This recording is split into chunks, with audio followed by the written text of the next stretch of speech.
We're back. We got another fire episode for you. And that you know what? That might be the title of this one, Fire.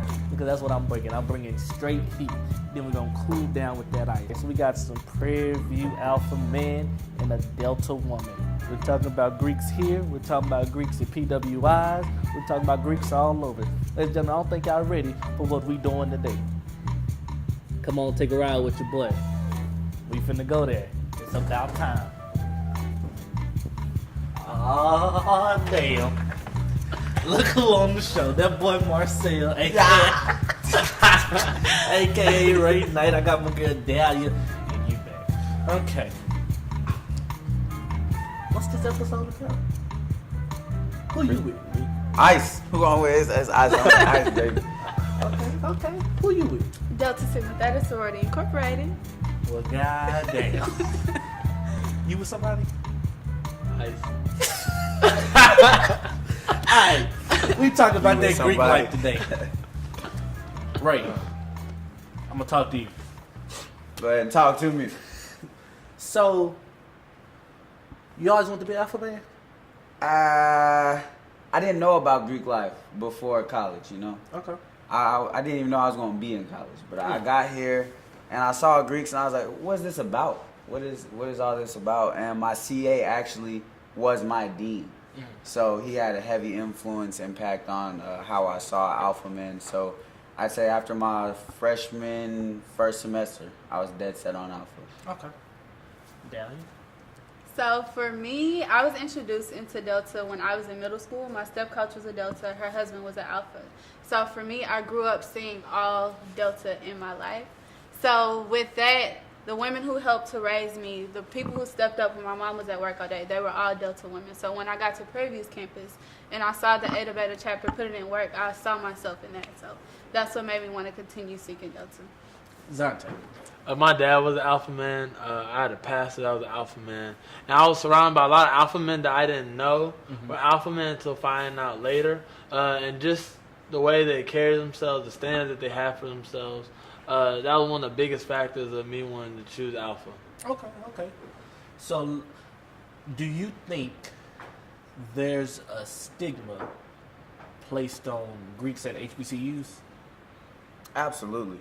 I think you see the stigma is deeply embedded in the stereotypes of the organizations themselves. So you see an alpha man and you think academically sharp, handsome, well-educated, great credit, all those things.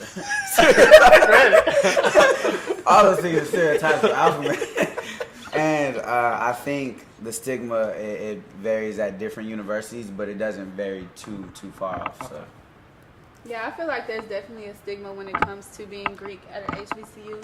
And I feel like a lot of people put us on a pedestal that shouldn't necessarily be there. We're all normal people at the end of the day. But yeah, there's definitely a stigma. Yeah, thank you. I agree with both my counterparts here.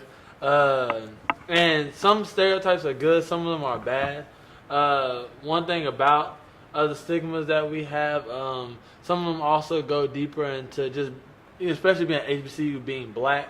You know, they take fraternities like, oh, they just part of the sororities, you know, they just do it just to, you know, just mess around, this and that. And it's not until you really watch the fraternity, you know people, or sorority, you know people within, to know that there's a lot more work done than what's actually seen.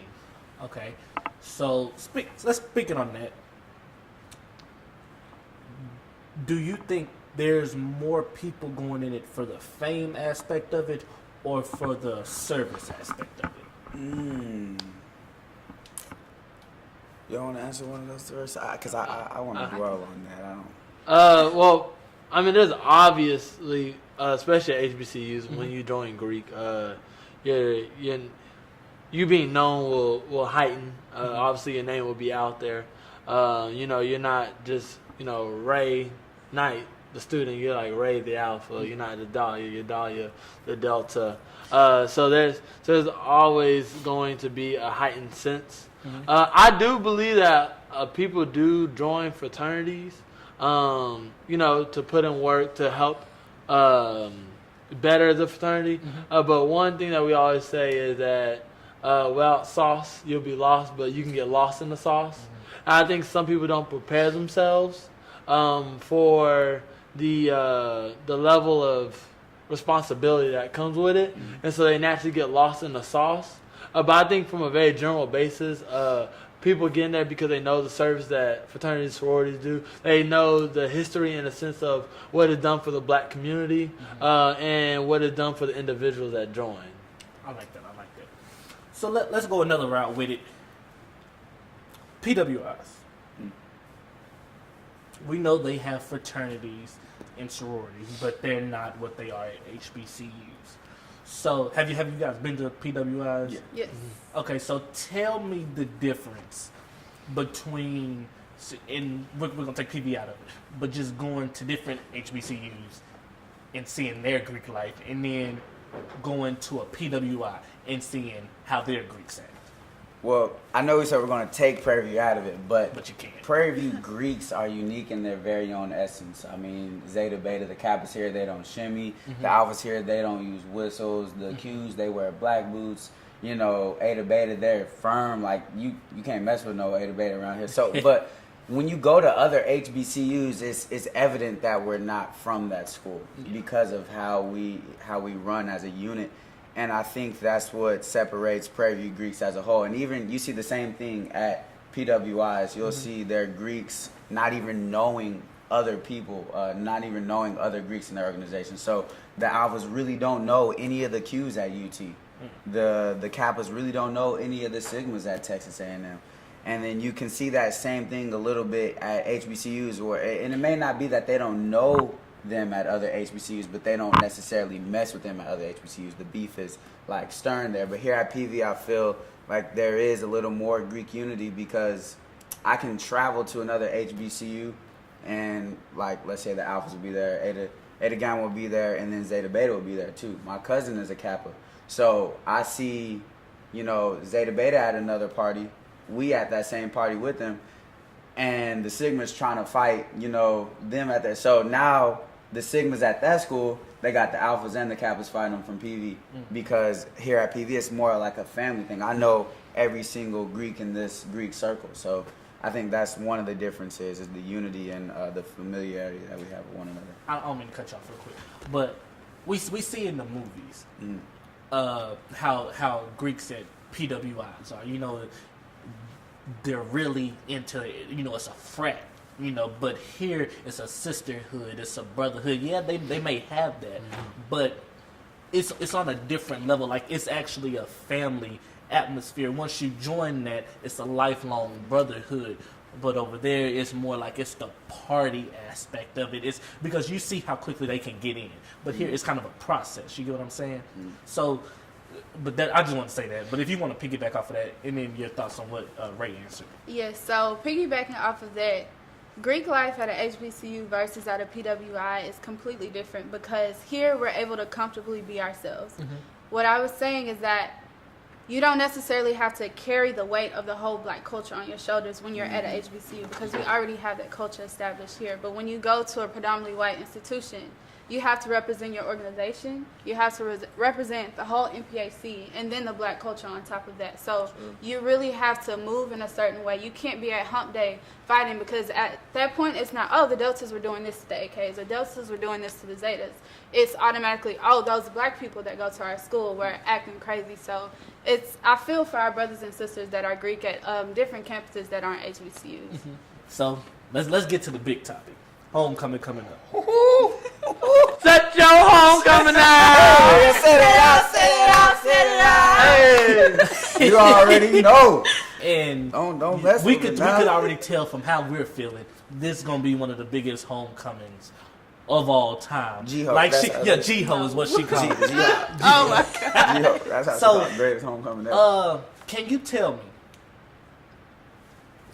is it the same as being a regular student? And not to say y'all aren't regular students, but is it the same being a student in the Greek, or does it kind of change a little bit?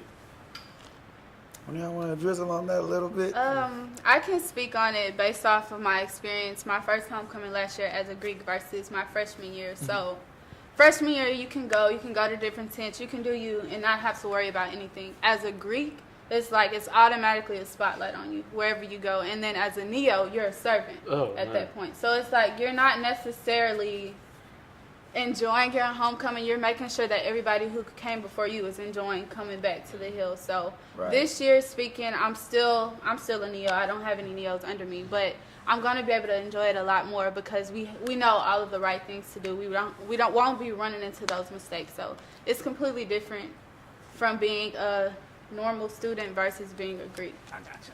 Yeah, I agree pretty much. For me, it's gonna be so I'm a Neo this year, and for those that don't know, Neo is because I just crossed last spring. I'm definitely seeing it from a bunch of different perspectives, from a Neo, regular student, and also the SGA vice president. Got So, big spotlight. it's gonna be a very interesting homecoming for me. I'm just gonna really try to soak it in, especially being a senior. Try to have as much fun as possible. Definitely be responsible in all that I do, because at the end of the day, like, you can mess up your rest of your collegiate career off of one mistake you did during homecoming. But I mean, this homecoming is gonna be big. For last year's was, especially with the new stadium, like, it went very well. Yeah. So of course, when people see something do well, they want to expound on that. So it's a lot of great things coming. So I'm just really trying to live in the moment. Facts. Still staying on the topic of homecoming, do you think it's harder for you to have fun because that spotlight is on you and people, they already have that predetermined idea of how you should be, and not to say that you can't have fun, but do you think it's harder for you to make, I don't know if you party, but if you do party, do you think it's harder for you to be able to go out there because you're supposed to be a Greek, you're on this pedestal, and people think you're not supposed to party, you're supposed to be above that? Do you think it's harder for you to have fun and really set your homecoming out? Oh, so I think my freshman year, I was just wild and reckless. Didn't really care because I wasn't Greek, wasn't anything, wasn't on any e-boards.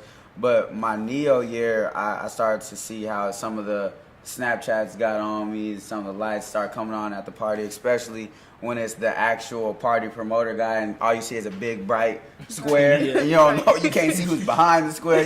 It's just like, oh God. You want to stay away from that camera. But I think as a senior, I've acquired the necessary skill set to enjoy myself as a student leader in a way that's reflective of me still being a student leader, but in a way that allows me to still enjoy myself. And that's become my mentality, period. So it's not just homecoming that I carry this mentality. It's at hump days, it's when I'm at other HBCUs, at other campuses, because I love to enjoy life. Yeah. But if you're a leader in any aspect, you got to learn how to enjoy life while others are watching you on a daily basis. So, yeah, this is how I'm enjoying myself. I think piggybacking off of that, the spotlight and cameras, that's something that's real, because, anytime you hear a certain song, or anytime the Alphas come out, anytime the Deltas come out, or any other organization, it's always going to be, oh, let me pull up Snapchat. So it's like you always have to watch and be careful what you do. But on the positive side of that, for me, I'm an introvert. Okay. So me being a Delta, now I'm a forced extrovert. So I know that when I'm going to homecoming, I'm going to be out. I'm going to be strolling all day. So it's like it's allowing me to break out of my shell and enjoy my sisters, enjoy my sorority sisters that are coming down to fellowship with us. So it's a positive and a negative to it. I got you. I'm good. You good? I'm good. So we finna get ready to wrap things up. So just speaking on being Greek in general, is there anything that you want to say to people who may be thinking about it, or to give an insight on that it's not just the fame, it's not, you don't do this because you want to be more well known, because you can do that on your own. Whether it be positively or negatively. If you come in with the wrong reasons, it could still affect you, but you're shedding a darker light on something else. It's bigger than you once you cross. So is there anything that you want to say to people who may say, okay, well, I'm gonna do if it's an alpha man, I want to do this because I'm gonna get the honeys, you know what I'm saying? Or if it's a delta, I'm gonna do this because I don't know why I might want to do it, but whatever the reason may be, is there anything that you want to say to the people who have that mindset that it's just the fame? That's all I got to do. I think I can speak for all D9s in terms of it being a lifetime commitment. When you pledge, when you cross in undergrad, there are grad chapters. You're not just Delta or Alpha or any of these D9 organizations for your undergrad career. You're that for life. And so if you approach it with that mentality and you're thinking like, oh, I want to be Alpha to get the honeys right now. If you wasn't getting the honeys before the letters, you're going to have a hard time getting the honeys when you get the letters. And you're still going to have a hard time getting the letters because it's a life thing. All it is another golden star on your resume. It's not a new resume. I would say it's important to know who you are before you come into an organization like this, because it's so easy, like he said, to get lost in the sauce because people are throwing their stereotypes on who you should be. So if you're not whole in yourself, then you're going to easily get lost in whatever's going on. And with the lifetime commitment, it really is, because at this point, I'm not even Dalya, the Delta. I'm the Delta that happens to be named Dalya. Like, Delta is my life right now. It's a huge sacrifice and a huge commitment because we work so hard in the community. So when I came in, I had a 3.8. Right now, I have a 3.4. And that hits hard on me because I wanted to graduate in honors, but it's a sacrifice because I want to service my community and I want to be that servant to everybody. So you have to know your priorities. I need some GPA. Trying to graduate with a 3.4. And for me, yeah, always stay true to who you are. Yeah. Even if I didn't become an Alpha, I still went for Mr. UC. I still sophomore homecoming king. I still went for Mr. PV. And I still would have tried to be SJ vice president. Alpha was to expand my brand, but at the end of the day, if I wasn't going to be Alpha, I wasn't going to be the president because I know who I am, not only for myself, but through God. So, you really got to just understand who you are and be true to yourself and understand that the letters aren't supposed to make you. They're supposed to enhance who you are, your networking, all that good stuff. But at the end of the day, if you're a man, you're a man. If you're a woman, you're a woman. And nothing can change that unless you allow it to be changed. Man, this was a fire episode from that fire and that ice. This is really good. Wow. Ladies and gentlemen, when we come back, I'm going to give my closing statement. Ladies and gentlemen, it's about time. Once again, I want to thank you guys for bringing the heat. We cooled down with a little ice. We heated up with a little fire. Stay tuned.